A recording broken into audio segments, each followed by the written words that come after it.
Welcome to the intersection of technology, cybersecurity, and society. Welcome to ITSPmagazine.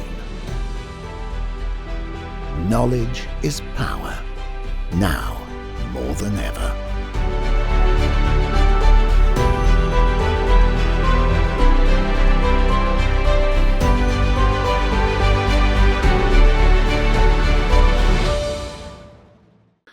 All right, here we are in Redefining Society on ITSPmagazine with me, Marco Ciappelli. Just got back from RSA Conference, so I'm fresh into cybersecurity talk, and we will maybe touch on that a little bit, but the focus of this conversation is actually about a magical city that somewhere exists in between technology, reality, and I don't know, fantasy. I'm big in fantasy, so I'm going to start it like this. But the truth is that the city is there. It's called Peachtree Corners, and it's near Atlanta, Georgia. And I've heard about this mythical city for a while, and so I'm glad that I had the opportunity to have this conversation with Branham, which is the CTO and also the assistant city manager. So, Brandon, welcome to the show, and tell me about this city. But first, tell me about yourself and how do you fit into this city? Yeah, no, thank you, Marco, for having me today. Pleasure to be here. So it is kind of mythical because Peachtree Corners is only 10 years old. So we're a new municipality. So, it kind of fits that role very well. But myself, I've been in local government about 18 years now. Came actually through Georgia. So back in 2005, there was a movement in Georgia starting new cities. So the residents wanted local control. So have been in the beginning of setting cities up from ground zero. So started in the city of Sandy Springs, and then in 2012, when the city of Peachtree Corners incorporated, they asked me to come here and help them start the city from ground zero as well. So been here since day one that the city has been in operation, helping manage all things from just getting those policies and ordinances in place, and then shifting over into the innovation work. So most of my career has been through administration and public management. And then my current city manager saw that I love to tinker with things and figure them out. So put me into the CTO role to lead our initiative Curiosity Lab. But Peachtree Corners, as I mentioned, just incorporated in 2012. We're a city of about 50,000 residents, about 20 minutes from downtown Atlanta. But what is unique is we're 50,000 jobs as well. So we are a regional job hub for the metropolitan area. And our area was really developed in the late 60s, early 70s by a Georgia Tech grad, big engineering school here, who got tired of seeing the brain drain leave Georgia for high-tech jobs. So back in the late 60s, came way out here to Peachtree Corners because it was way out here back then, and started speculatively building an office park to attract and recruit technology-focused companies. And we have a really rich history and innovation. The Hayes modem was actually invented right here in Peachtree Corners. The color printer was invented here. And Scientific Atlanta, which is now part of Cisco, was founded right here in this technology park. And so as people like to, live close to where they work, our housing population grew with our job base. And that's how we ended up about a 1-for-1. Fast forward a few decades, city incorporated because the residents wanted that local control. And then about 5 years ago, as we kind of got sea legs under us, stood up the city, built a downtown, we looked at ways that we could continue to drive that business growth. How do we, enhance and grow and continue to stay, very business friendly and create that environment that business can thrive? And so that's what led us down the road of Curiosity Lab. We had a council member who was obsessed with autonomous vehicles. Like, what are cities going to do to be prepared for autonomous vehicles? So just got the curiosity, no pun intended, stirring in staff and us going out. So we started doing some research, and we found that there wasn't a purpose-built facility taking use of public infrastructure in the day-to-day lives of real people that companies could come and partner along the city and start to deploy and test and develop these emerging technologies in smart cities and IoT, in mobility. So we took a 3-mile section of roadway, put in the supporting infrastructure, dedicated lanes for advanced autonomous vehicles, fiber, partnered with T-Mobile from a 5G perspective, and then, put all that infrastructure in, and then opened it up to the private sector to come and use free of charge. Come, let's hang these devices, let's work together, let's integrate it into the public space. We have a 25,000 square foot innovation center servicing both corporate innovation, where we've got companies like T-Mobile, UPS, Bosch, all working, alongside of us there. And we run a startup incubator program in partnership with Georgia Tech, so focused on early stage startups, supporting that whole balance, of big corporate with, the 1 and 2 off startup guys who are trying to make their dreams a reality, all using this infrastructure to come together to drive innovation as an economic development initiative. Well, it does sound, honestly, I did let you go because it sounds like you're telling the story of the city, and I cannot understand what come first, right? So I come from Europe, from Florence, so we look way back, and many times I remember even in the 70s, we were talking about, well, I was a kid at the time, but the talk was like, there are too many cars for a city that was not made for cars, obviously. Back in the 1000, we didn't think about that. So for me, when you outline these, and again, I'm going to go back to drove down back to LA from San Francisco just last week, back and forth, Silicon Valley. I know that one is called Orchard Valley, so that's really fitting and even more mythological in my opinion. And I was driving around San Francisco, and I see a ton of self-driving car being tested on the tough uphill, downhill, and I even by mistake honked at one because I thought it was somebody just driving really bad. In reality, it was the car doing its job. So I go back to my original thought, which is what come first? Like that come the idea, and that happened to be already a tech hub. So it's like, yeah, it's easy to build the city here. And obviously even to start from scratch, where you're like, all the street, all the 5G, all the stuff that you need to create a lab from scratch sounds like a lot easier than just converting.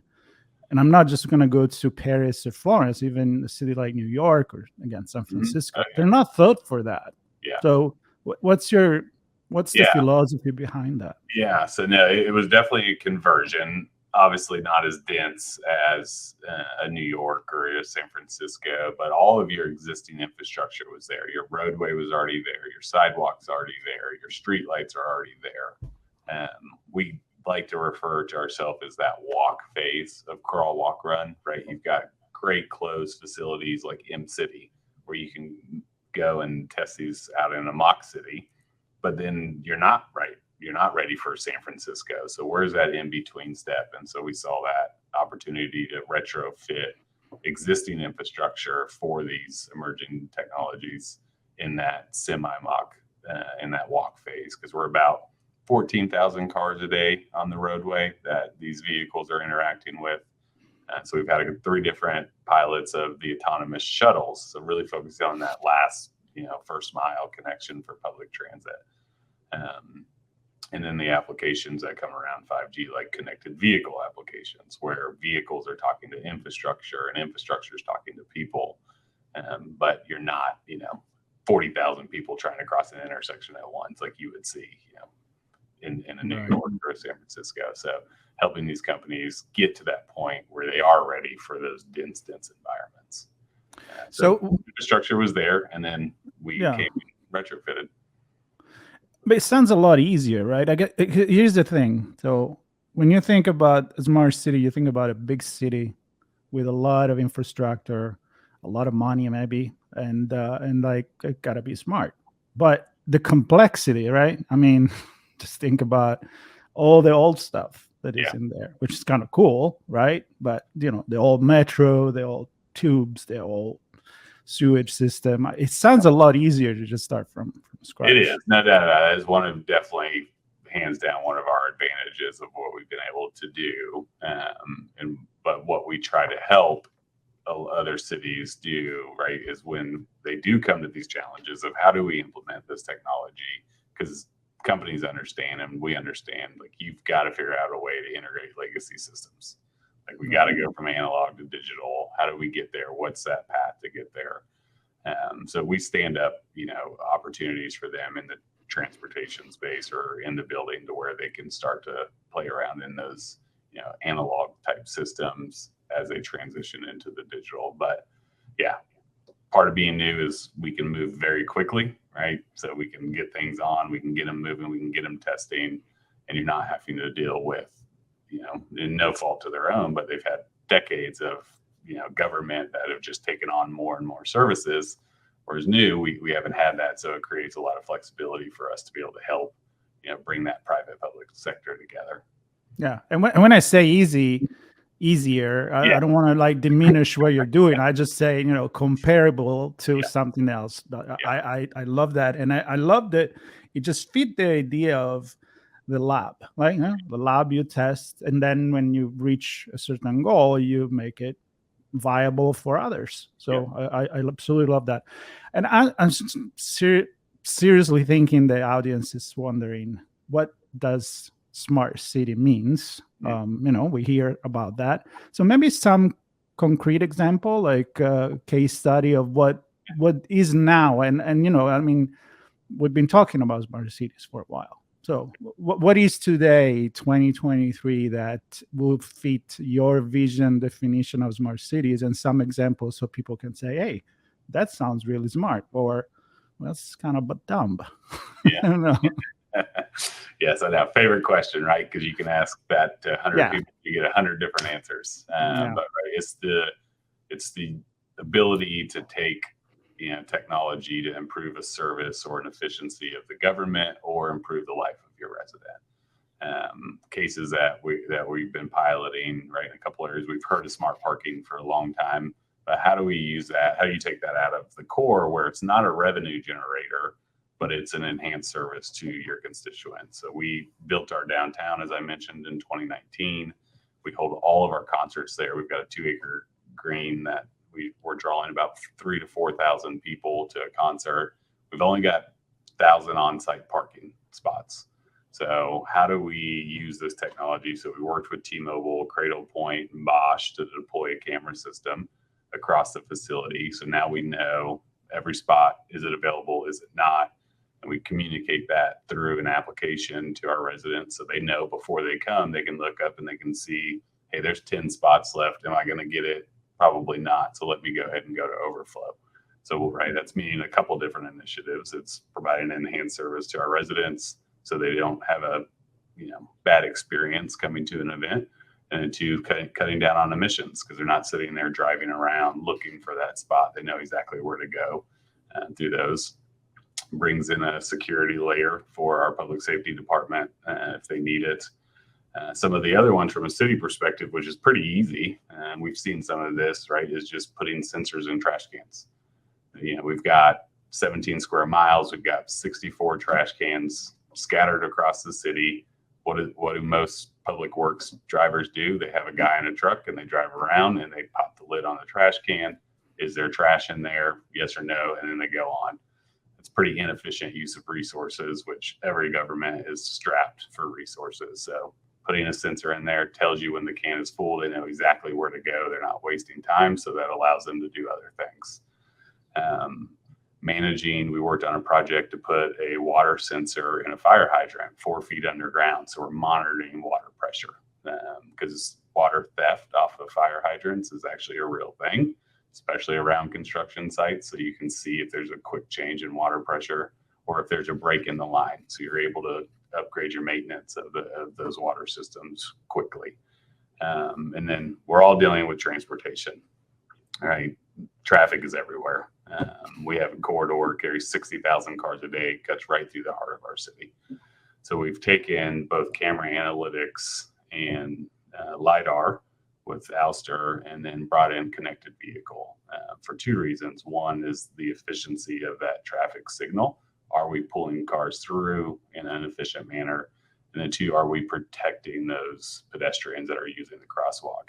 So we can actually detect a pedestrian in that walkway using the camera system that's doing the analytics, convert that to the message for connected vehicles and broadcast that out.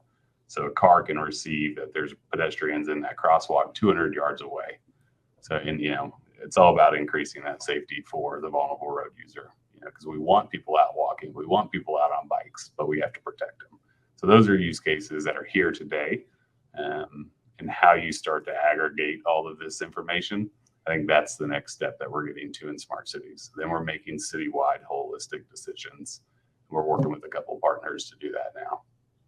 Yeah, let's talk about that. So who makes those decisions? Because the one of the definition that I have in my head is blueprint, Yeah. and I know it was kind of like in our notes before this conversation, and again it gives the lab idea and the experiment, make it happen.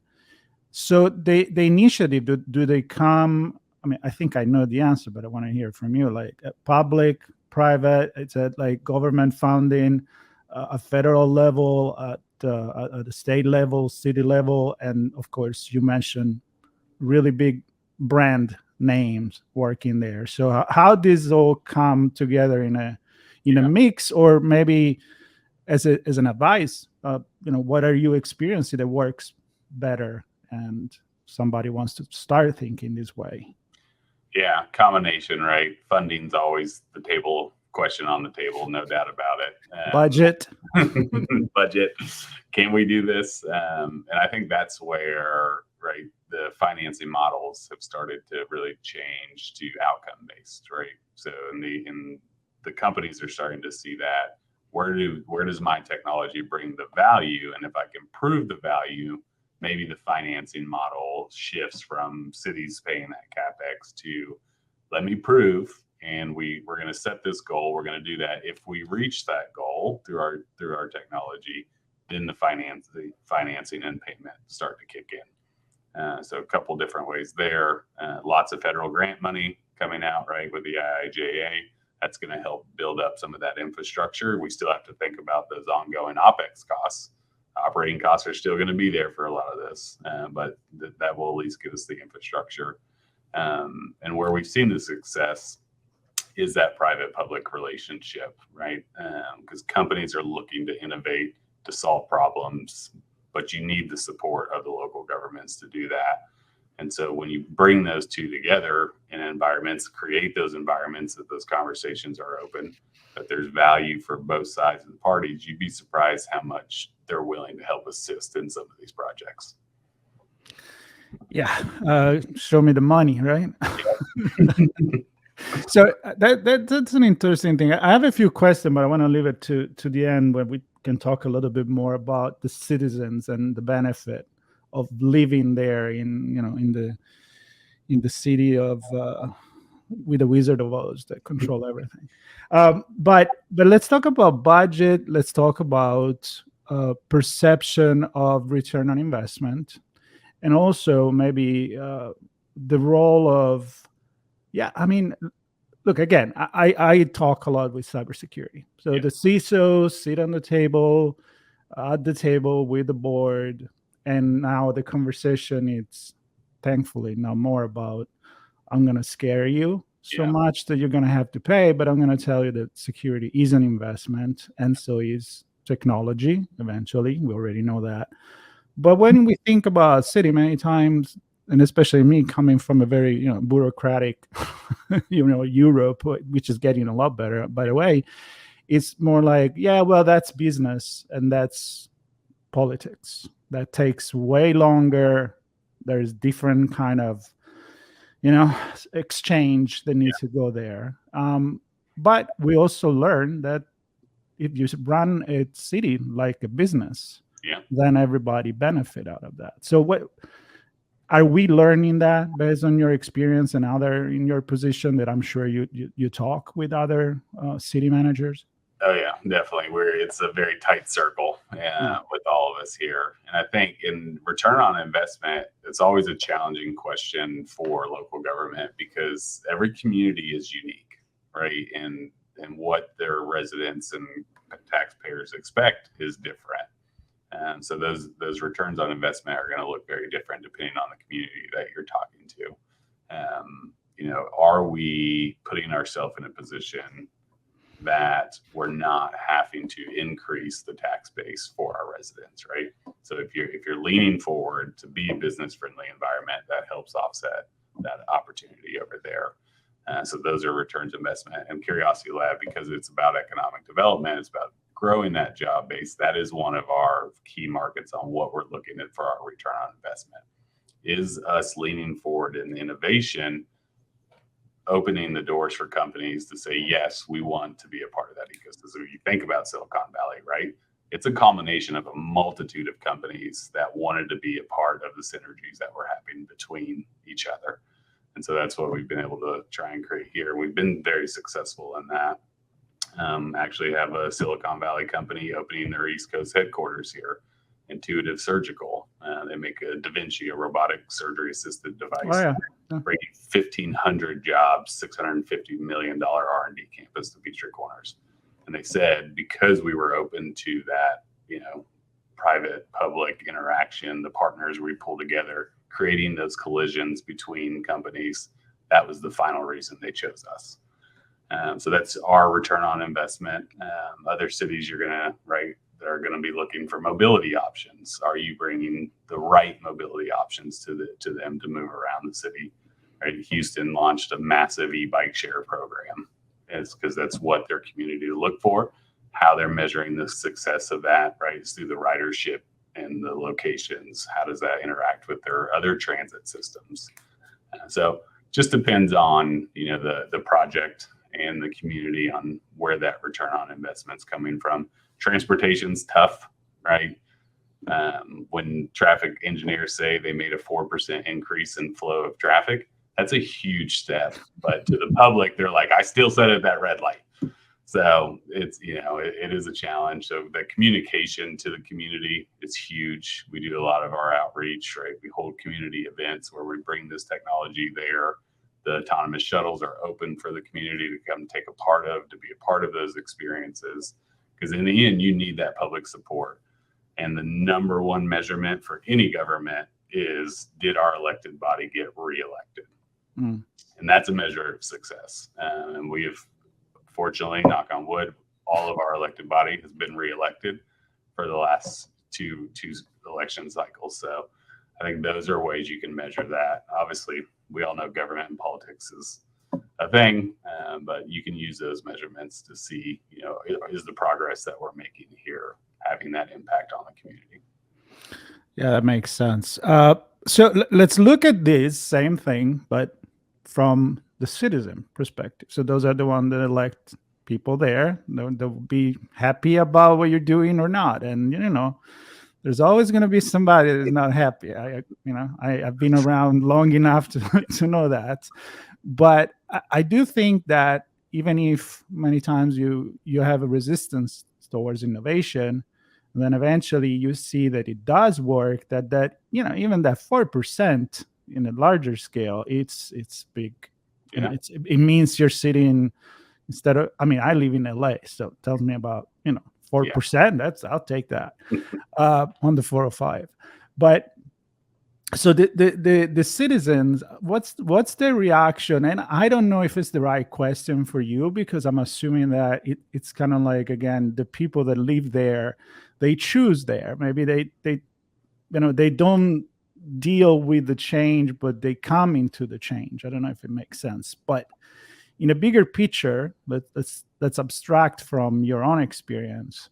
How do you measure success, not from a government side, not from a business side, but from, again, the citizen side? And is there a trade-off? And we can talk about cybersecurity here, and security and privacy, maybe, because there is this idea that, oh God, cameras everywhere. First time I went to Singapore, I was like, okay, that's kind of weird. But I talked to people there, and they're like, well, I feel safe. I feel secure. I'm cool with that. An accident happened. Cops don't even show up. It's all on camera.